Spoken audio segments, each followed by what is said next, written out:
हाँ जी, hello students, how are you. I hope आपको पिछले लेक्चर सारे समझ लग गए होंगे। अब नेक्स्ट टॉपिक जो मैं डिस्कस करने जा रही हूँ यहाँ पर, that is shapes of atomic orbitals. Right, shapes मैंने आपको वैसे पहले बता दी थी, शेप्स कौन सी हैं, एस की क्या शेप है, पी की जब मैंने ऑर्बिटल डिस्कस किया था, बट ये आई कहाँ से, हमें वो डिस्कस करना है। सबसे पहले आपको पता होना चाहिए ऑर्बिटल क्या है। ऑर्बिटल क्या है? स्पेस है अराउंड द न्यूक्लियस जहां पर probability of finding an electron of given energy is maximum. Orbital क्या है? जहां पे इलेक्ट्रॉन हो सकता है, जहां पे प्रोबेबिलिटी इलेक्ट्रॉन के होने की मैक्सिमम है। An orbital is the region of space around the nucleus within which the probability of finding an electron of given energy is maximum। ठीक है, अब देखो, अब प्रोबेबिलिटी हम कैसे फाइंड करते हैं, तो मैंने आपको श्रोडिंजर इक्वेशन बताई थी। श्रोडिंजर इक्वेशन आपको पता होगी। तो प्रोबेबिलिटी किसी भी पॉइंट पे न्यूक्लियस के अराउंड हम कैलकुलेट करते हैं यूजिंग श्रोडिंजर इक्वेशन। अब एक्सेप्टेबल वेव फंक्शन कौन सा है? Acceptable solution to Schrodinger wave equation, पहली बात तो जो हमारा वेव फंक्शन है वो कॉन्टिन्यूस होना चाहिए, कॉन्टिन्यूस वेव होनी चाहिए। ये ऐसी वेव नहीं होनी चाहिए, फाइनाइट होनी चाहिए, ठीक है, सिंगल वैल्यूड होनी चाहिए। एक ही जगह पे वेव की एक ही वैल्यू आनी चाहिए, वेव फंक्शन की एक या दो तीन वैल्यूज नहीं आनी चाहिए वेव फंक्शन की, ठीक है, एक ही वैल्यू होनी चाहिए एक पर्टिकुलर पॉइंट पे, दो तीन नहीं होनी चाहिए। प्रोबेबिलिटी जो है इलेक्ट्रॉन की फाइंड करने की, प्रोबेबिलिटी हम आपको पता है साई का as such has no significance, psi square हमें प्रोबेबिलिटी देता है। तो मीन्स जो प्रोबेबिलिटी है इलेक्ट्रॉन फाइंड करने की over the space minus infinity to plus infinity, Sai square मैंने लिखा है क्योंकि साई स्क्वायर हमें प्रोबेबिलिटी बताता है। Space d x d y d z x y z directions में वो 1 होनी चाहिए। The probability of finding the electron over all the space from minus infinity to plus infinity must be 1, और साई जो है हमारे पास वो 0 होना चाहिए एट इन्फिनिटी। ये तो था, ये सारा कुछ मैंने बता दिया कि एक्सेप्टेबल सॉल्यूशंस क्या है श्रोडिंजर वेव इक्वेशन के। तो अब देखो, अगर मैं बात करूं 1s ऑर्बिटल की, तो 1s ऑर्बिटल के केस में ये 1s ऑर्बिटल है, ये हमारे पास 2s ऑर्बिटल है। तो 1s ऑर्बिटल के केस में क्या होता है? Probability of finding electron is found to maximum near the nucleus. Nucleus के अराउंड, यहाँ पर न्यूक्लियस के पास पास जो प्रोबेबिलिटी है इलेक्ट्रॉन फाउंड करने की वो है हमारे पास मैक्सिमम। मतलब इलेक्ट्रॉन जो है 1s इलेक्ट्रॉन वो हमें न्यूक्लियस के पास ज्यादा मिलेगा, ठीक है। अब जैसे जैसे डिस्टेंस बढ़ता जाएगा 1s इलेक्ट्रॉन का न्यूक्लियस से, वैसे वैसे उसकी प्रोबेबिलिटी जो है वो डिक्रीज होती जाएगी। अब अगर मैं 2s की बात करूं तो probability again maximum near the nucleus, फिर 0 हो जाती है। ये इस स्पेस पे मैंने देखो कोई डॉट नहीं लगाया, डॉट जो है वो प्रोबेबिलिटी ऑफ फाइंडिंग इलेक्ट्रॉन को रिप्रेजेंट कर रहे हैं। ये स्पेस देखो, ये स्पेस खाली है, मतलब यहाँ पे प्रोबेबिलिटी ऑफ फाइंडिंग इलेक्ट्रॉन 0 है, कम नहीं 0 है। तो probability is again maximum near the nucleus, then decreases to 0, फिर 0 हो जाती है, फिर इंक्रीज करती है, फिर डिक्रीज कैसे क्यों करती है? जैसे जैसे डिस्टेंस उसका न्यूक्लियस से बढ़ता जाता है। तो ये 2s के लिए।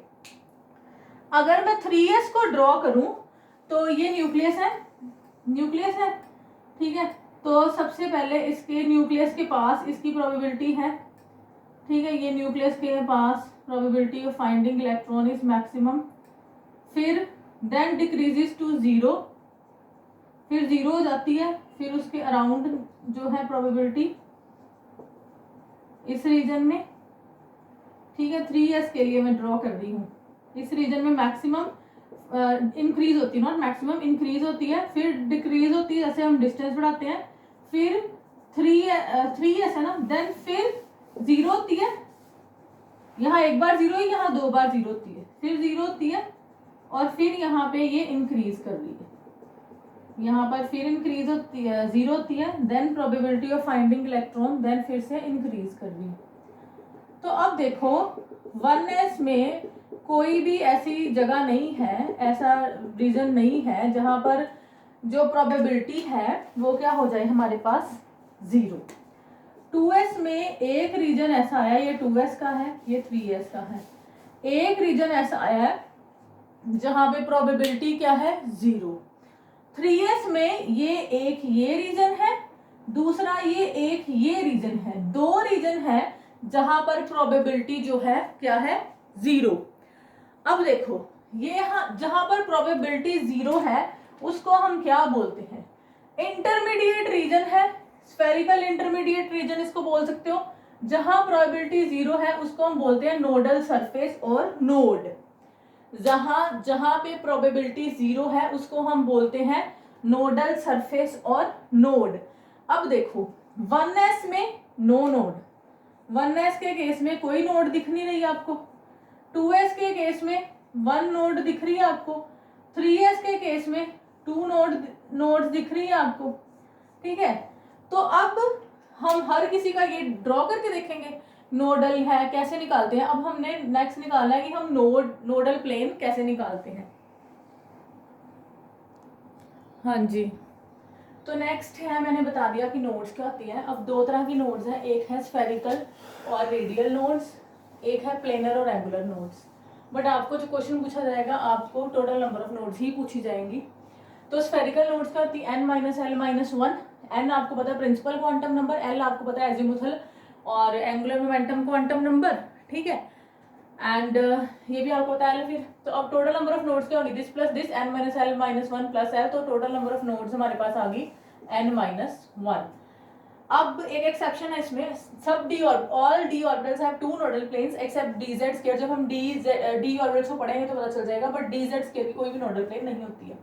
तो अगर हम सबसे पहले आते हैं s ऑर्बिटल के लिए, तो s ऑर्बिटल के लिए ये देखा गया कि प्रोबेबिलिटी जो है of finding in electron is found to be identical in all the directions. मतलब स्फेरिकल है, मतलब कि न्यूक्लियस के अराउंड जो प्रोबेबिलिटी है आइडेंटिकल है हर डायरेक्शन में, जो प्रोबेबिलिटी है that is identical in all the directions. Identical है मतलब कि जो s ऑर्बिटल है वो स्फेरिकल शेप के हैं, ठीक है, at a given distance from the nucleus. क्योंकि जितना हम डिस्टेंस ज़्यादा होता जाएगा, जितना वो दूर होते जाएंगे उतनी प्रोबेबिलिटी जो है डिक्रीज होती जाएगी।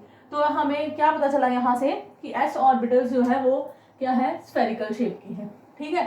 अब आपको पता है s ऑर्बिटल के लिए l भी 0 है, m भी 0 है। m 0 है मतलब उसकी कोई ओरिएंटेशन भी नहीं है, ठीक है, एक ही ओरिएंटेशन है सारे s ऑर्बिटल की और उनकी स्फेरिकल शेप है। But 1s 2s 3s 4s वो डिफर किसमें करते हैं, नंबर ऑफ नोड्स में और साइज एंड एनर्जी में। तो ये हम डिस्कस कर ही चुके हैं कि जितना ज्यादा प्रिंसिपल क्वांटम नंबर होगा उतनी ज्यादा एनर्जी होगी। तो 3s की एनर्जी 2s से ज्यादा, 2s की 1s ज्यादा, more the value of n more is the energy. अब नंबर ऑफ नोड्स निकालते हैं for 1s orbital, n minus 1 formula लगेगा, n is principal quantum number, ठीक है, n क्या है, प्रिंसिपल क्वांटम नंबर। तो यहाँ पर n माइनस 1, तो प्रिंसिपल क्वांटम नंबर इज 1, तो 1 माइनस 1 तो 0 आ गई नोड, पता ही था हमने पीछे किया। 2s के लिए क्या आ गई, 2 माइनस 1 1 नोड, 3s के लिए क्या आ गई, 3 माइनस 1 2 नोड, 4s के लिए क्या आ गई, 4 माइनस 1 3 नोड्स, 5s के लिए क्या आ गई, 5 माइनस 1 4 नोड्स। मतलब हर 1s के पास कोई नोड नहीं है, 2s के पास 1 है, 3s के पास 2 है, 4s के पास 3 है, 5s के पास 4 है। तो अदरवाइज सारे s ऑर्बिटल्स आइडेंटिकल शेप के, सब स्फेरिकल है, बट उनमें डिफरेंस क्या है, एक तो नोड्स डिफरेंट है, दूसरा उनकी एनर्जी। जितना ज्यादा प्रिंसिपल क्वांटम नंबर है n की वैल्यू जितनी ज्यादा होगी उतनी उसकी एनर्जी ज्यादा होगी, ठीक है। तो ये हो गया s ऑर्बिटल के लिए।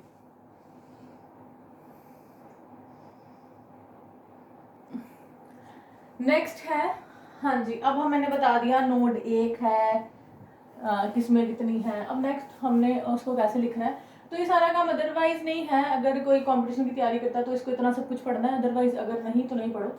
श्रोडिंगर वेव इक्वेशन, हाँ जी, ये जो है ना डेल स्क्वायर, इसको हम बोल देते हैं लैप्लेशियन ऑपरेटर, ठीक है, ये जो है लैप्लेशियन ऑपरेटर, ठीक है। तो डेल स्क्वायर का मतलब ही होता है del square upon del x square, del square upon del y square, del square, यही श्रोडिंगर वेव इक्वेशन थी, plus 8 pi square m over h square e minus v psi is equal to 0। अब ये equation जो है ये हम hydrogen और hydrogen like particles इनमें एक ही electron, helium positive, lithium 2 positive, इनके लिए सॉल्व कर सकते हैं, ठीक है। अब श्रोडिंगर वेव इक्वेशन को बेटर है अगर आर थीटा फाई की फॉर्म में लिखेंगे, सारे कोऑर्डिनेट्स की फॉर्म में। तो psi r theta phi, r is a function of this r theta phi.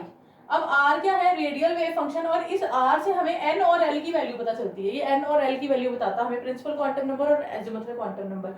तो इसको हम ऐसे और ऐसे लिख सकते हैं। अब जो तो थीटा है हमें l और m की वैल्यू बताता है, ठीक है, एंगुलर वेव फंक्शन जो कि थीटा पे डिपेंड करता है। जो फाई है ये हमें एम की वैल्यू बताता है, एंगुलर वेव फंक्शन। अब देखो ये सब कुछ हो गया, ठीक है, ये इतना ही पता होना चाहिए तुम्हें।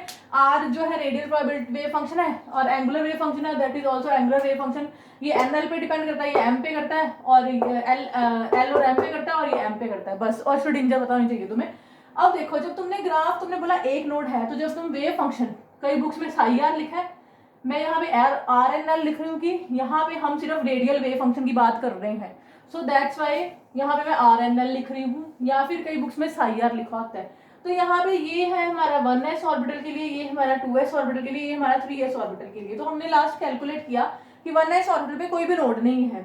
तो जो ये प्रोबेबिलिटी है फाइंडिंग इलेक्ट्रॉन की, या सॉरी वेव फंक्शन है जो, ये इसमें कोई भी नोड नहीं है, ठीक है, प्रोबेबिलिटी में कोई नोड नहीं है, तो विद डिस्टेंस ये डिक्रीज हो रहा है। इसको हमने इसे टच नहीं करना है, क्योंकि अगर टच किया तो मतलब नोड आ गई। तो यहाँ पर देखो कोई नोड नहीं है। अगर मैं 2s की बात करूँ तो यहाँ पर इस रीजन में ये देखो एक नोड है, फिर ये डिक्रीज हो रहा है, फिर इंक्रीज हो रहा है, तो ये भी यहाँ पे टच नहीं कर रहा, क्योंकि अगर टच करेगा तो फिर से एक नोड आ गई।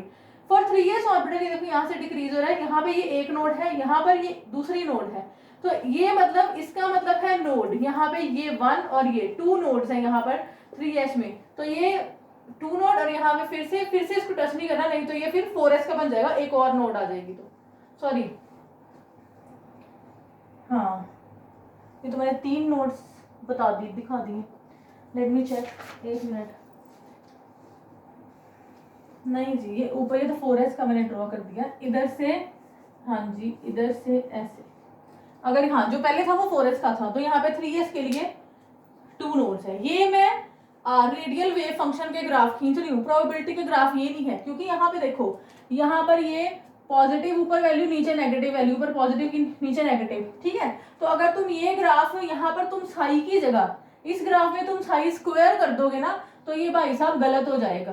क्यों? क्योंकि यहाँ पर ये नीचे जा रहा है, प्रोबेबिलिटी नेगेटिव हो जाएगी आपकी। प्रोबेबिलिटी कभी नेगेटिव नहीं होती, प्रोबेबिलिटी 0 हो सकती है बट नेगेटिव नहीं होती। तो मतलब ये ग्राफ जो है ये वेव फंक्शन के ग्राफ है। बच्चे हमेशा ये गलती करते हैं कि ऐसा ग्राफ दिख रहा होता है तो वो साई देखते नहीं यहाँ पे। तो यहाँ पर अगर साई लिखा है, आर एन एल की जगह पे साई लिखा है अकेला, साई स्क्वायर नहीं लिखा है, तो ये वेव फंक्शन का ग्राफ है भाई साहब। यहाँ पे साई स्क्वायर लिखा होगा और ये नीचे को अगर मैं कर दूंगी तो मतलब कि प्रोबेबिलिटी नेगेटिव कर रही हूँ मैं, और प्रोबेबिलिटी कभी भी नेगेटिव नहीं होती है। प्रोबेबिलिटी यहाँ तो 0 होती है या 1 होती है। तो सबसे पहला तो यही आपको कंफ्यूजन दूर होना चाहिए, ठीक है जी।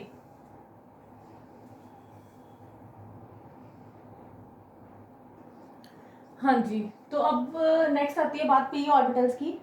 तो in case of P orbitals probability जो पी इलेक्ट्रॉन्स की है वो 2 lobes opposite side of the nucleus में मैक्सिमम है, तो इसलिए इनकी डंबल शेप आती है ऐसे। अब ये देखा गया कि प्रोबेबिलिटी जो पर्टिकुलर इलेक्ट्रॉन की इक्वल है दोनों लोब्स में, ठीक है, प्रोबेबिलिटी फाइंडिंग की। और ये जो प्लेन है पासिंग थ्रू द न्यूक्लियस, इसको हम बोलते हैं नोडल प्लेन, ठीक है। अब पी ऑर्बिटल के लिए एल आपको पता है 1 है। अब एल 1 है तो एम की वैल्यू क्या होती है, -L2 + L, ये हम डिस्कस कर चुके हैं। तो एम की वैल्यू -1, 0 to +1, मतलब 3 वैल्यू है। मतलब कि एम मतलब इनकी 3 डायरेक्शंस में इनकी ओरिएंटेशन है। तो अगर हम डिस्कस करें एक्स एक्सिस में, वाई एक्सिस में, मतलब अगर इस probability of finding electron is maximum in x axis, तो वो एक्स एक्सिस px ऑर्बिटल है। अगर वाई डायरेक्शन में है तो दैट इज py ऑर्बिटल, ठीक है। तो मींस p ऑर्बिटल्स के पास डायरेक्शनल कैरेक्टरिस्टिक्स तो है, यहाँ से पता चलता है। तो अब देखो अगर मैं इसको कर दूं, ये एक्स एक्सिस है तो दिस इज px ऑर्बिटल, ठीक है। अगर मैं ऐसे कर दूं y एक्सिस में तो दिस इज py ऑर्बिटल। अगर मतलब कोई भी डायरेक्शन ले सकते हो, z एक्सिस में तो दिस इज pz ऑर्बिटल्स, ठीक है। ये इसकी शेप्स है। तो अब देखो नोड्स निकालनी है। अगर मैं 2p 3p 4p की बात करूं तो नोड्स कितनी होगी, टोटल नंबर ऑफ नोड्स जो हैं क्या होंगे इसमें, हाँ जी, total number of nodes n - L - 1। अब इसके लिए n क्या है, प्रिंसिपल क्वांटम नंबर, L इसके लिए 1 है -1, तो यहाँ पे इसके लिए 0 नोड है। 2p के लिए, 3p के लिए 3 - 1 तो 1 नोड है, 4 - 1 - 1 तो 2 नोड है। तो जैसे आपने वहाँ पर बताया था कितनी कितनी नोड्स हैं, तो यहाँ पर इसके डायरेक्शनल कैरेक्टरिस्टिक्स भी हैं, तो n-l-1 करके हम इसकी नोड्स निकालेंगे। ठीक है, तो ये एक सिंपल सा फॉर्मूला है p ऑर्बिटल्स की नोड्स निकालने के लिए। तो नेक्स्ट अगर मैं बात करूँ d ऑर्बिटल्स की, तो ये मैंने वैसे पहले भी डिस्कस कर चुकी हूँ मैं कि फॉर डी ऑर्बिटल्स की डबल डम्बल शेप होती है, डबल डम्बल शेप्ड है ये। अब फॉर डी ऑर्बिटल्स एल की वैल्यू है 2, तो एम की वैल्यू क्या आती है -L2 + L, तो -2 -1 0 +1 +2 इसकी वैल्यू आ गई। अब यहाँ पर इसके 5 ऑर्बिटल्स हैं, ये x एक्सिस y एक्सिस में डबल डम्बल है ना, तो ये हो गया dxy, xy में के है yz, तो ये हो गया dyz, xz, तो ये हो गया dxz, ये x एक्सिस ये y एक्सिस, तो ये dx² - y², ये हो गया dz²। ये सारे जो हैं ऑर्बिटल्स। अगर मैं बात करूं 2p, p के तीनों px py pz, तो ये डीजनरेट है p के तीनों। अब ये पांचों ऑर्बिटल्स जो हैं ये डीजनरेट है। ये जो तीन हैं इनको हम बोल देते हैं T2g, ये जो दो हैं इनको हम बोल देते हैं Eg। तो देखो भाई साहब, p को हम खत्म करते हैं, मतलब p का अगर मैं बात करूं तो 2p के 2px 2py 2pz डीजनरेट है, फिर 3px 3py 3pz डीजनरेट, ये दोनों नहीं, ये तीनों आपस में डीजनरेट है। डीजनरेट का मतलब है ऑफ सेम एनर्जी। तो यहाँ पर डी ऑर्बिटल्स को मैंने बता दिया कि ये डी ऑर्बिटल्स हैं। तो अगर मैं आपको बताऊं कि ये जो डी ऑर्बिटल्स हैं इनको मैं दो पार्ट्स में डिवाइड कर रही हूँ। अब मैंने इसको बोला कि ये सारे जो हैं ये आपस में डीजनरेट ऑर्बिटल्स हैं। डीजनरेट ऑर्बिटल्स मतलब कि ऑर्बिटल्स ऑफ सेम एनर्जी। ठीक है, मतलब अगर मैं बात करूं 3D की, तो 3dxy 3dyz 3dxz 3dx² - y², 3dz², ये सारे डीजनरेट हैं। अब मैंने डिवाइड कर दिया इसको T2g में, इसको Eg में। ठीक है, ये कब तक डीजनरेट है? जब तक इनको बाहर से कोई एक्स्ट्रा लिगेंड इन पे अटैक नहीं करता। ठीक है, तो ये स्प्लिट कर जाते हैं दो पार्ट्स में, अदरवाइज तो ये हम लेटर ऑन पढ़ेंगे, +2 में है ये crystal field splitting, splitting of D orbitals in presence of any field. ठीक है, डी ऑर्बिटल्स की स्प्लिटिंग हो जाती है। यहाँ पे ये जो T2ge है इसको हम और T2 भी लिखा होता है, हम कई बच्चे बुक्स भी खोलेंगे फिर पूछेंगे आपने G लिख दिया, T2 और E भी लिखा हो सकता है। T2g और Eg, G हम यूज करते हैं in case of octahedral and T2 अकेला और E हम यूज करते हैं इन केस ऑफ टेट्राहेड्रल। ये ऑक्टाहेड्रल टेट्राहेड्रल भी पढ़ेंगे। G मीन्स जिरेड बोलते हैं, G का मतलब होता है जिरेड, U अनजिरेड, गिरा दो ही बोलते हैं कई लोग इसको। तो ये हम +2 में क्रिस्टल फील्ड थ्योरी में ये टॉपिक हम डिटेल में पढ़ेंगे। हाँ जी, नेक्स्ट ये मैंने प्लॉट्स ड्रॉ किए, साई स्क्वायर और r² and l। Sai square means probability. तो यहाँ पर देखो probability of finding electron with distance decrease हो रही है, कोई नोड नहीं है। 2s के केस में 1 नोड है, फिर इंक्रीज 3s के केस में 2 नोड है। ठीक है, और 2p के केस में प्रोबेबिलिटी इज दिस। क्यों?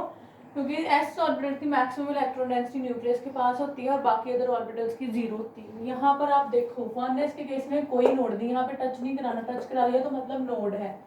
2s के केस में यहाँ पर ये टच कर रहा है तो 1 नोड। ठीक है, यहाँ पर ये टच नहीं कर रहा। इलेक्ट्रॉन डेंसिटी जो है प्रोबेबिलिटी पहले डिक्रीज होती है, फिर 0 होगी, फिर इंक्रीज हुई, फिर डिक्रीज हुई। ठीक है, तो ये है इसके प्रोबेबिलिटी के ग्राफ। अब रेडियल डिस्ट्रीब्यूशन फंक्शन, अब तुम्हें पता है एटम स्फेरिकल नहीं सिमेट्रिकल है, तो हम प्रोबेबिलिटी को भी स्फेरिकल शेल्स लेके डिस्कस करते हैं।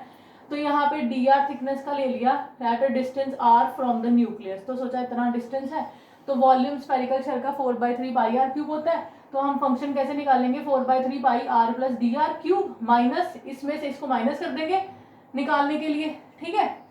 तो minus 4/3 pi r cube into r square probability psi square, इसको इसके तुम साई स्क्वायर भी लिख सकते हो। 4/3 पाई को हमने निकाल लिया, r plus d r cube का फॉर्मूला लगाया, तो 4/3 पाई, तो यहाँ से आर क्यूब कैंसिल हो गया। अब ये डी आर स्क्वायर और यहाँ पे डी आर क्यूब और डी आर स्क्वायर बहुत स्मॉल है, सो इसको हम निगलेक्ट कर देंगे। सो निगलेक्टेड, तो बचा क्या 4/3 pi 3 r cube square d r into this psi square, तो 3 कैंसिल, तो बच गया हमारे पास 4 pi r square d r या फिर 4 pi r square psi square.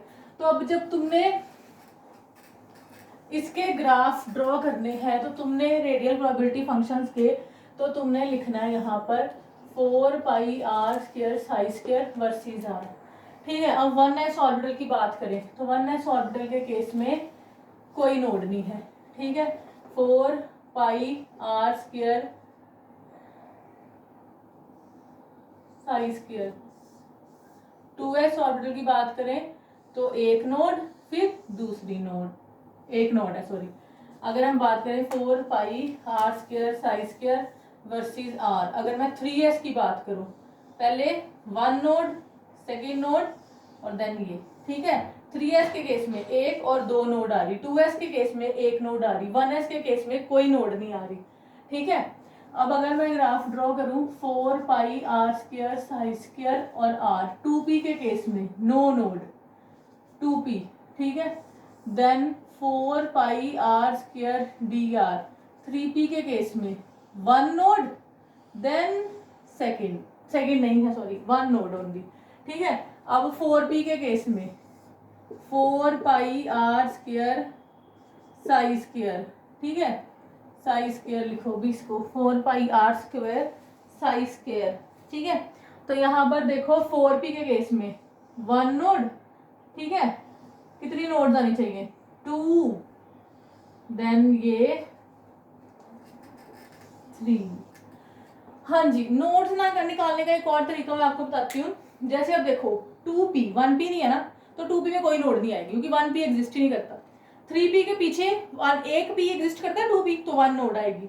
4p के पीछे 2p और 3p एग्जिस्ट करते हैं तो 2 नोड्स आएंगी। ऐसे इसमें देखो 1s ये 1s क्या है सॉरी 1s क्या है, तो 1s के केस में देखो, अब 1s के केस में पीछे कुछ नहीं है, जीरो एस तो कुछ होता नहीं है, तो मतलब कोई नोड नहीं है। अब 2s केस में एक 1s है तो 1 नोड। अब देखो यहाँ पे देखो मैंने प्रोबेबिलिटी ग्राफ, देखो प्रोबेबिलिटी ग्राफ यहीं से ऐसे ही है, ऊपर ही है, तो ये मतलब यहाँ से आपने समझना है, जो हमने वेव फंक्शन ग्राफ ड्रॉ किए थे ना वो नीचे गए थे, ठीक है। प्रोबेबिलिटी को हमने इसके नीचे नहीं लेके जाना क्योंकि प्रोबेबिलिटी जो है वो 0 हो सकती है, पॉजिटिव होती प्रोबेबिलिटी होती है ना, नेगेटिव तो नहीं होती।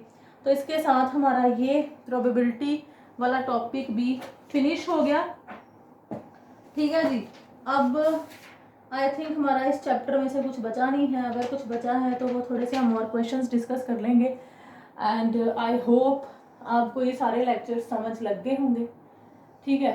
तो देखिए लेक्चर्स, नहीं समझ आता तो दोबारा देखिए, फिर नहीं समझ आता तो दोबारा देखिए, फिर नहीं समझ आता तो पूछिए, ठीक है।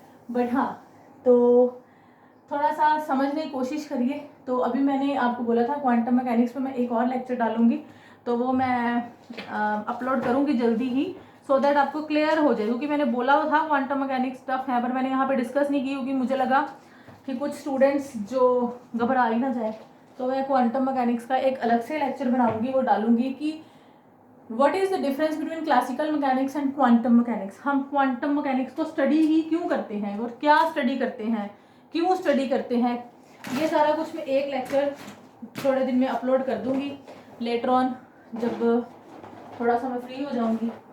तो आज के लिए बस इतना ही, इसको पढ़िए, क्वेश्चंस कीजिए, समझिए एंड प्रॉब्लम्स पूछिए। Thank you so much.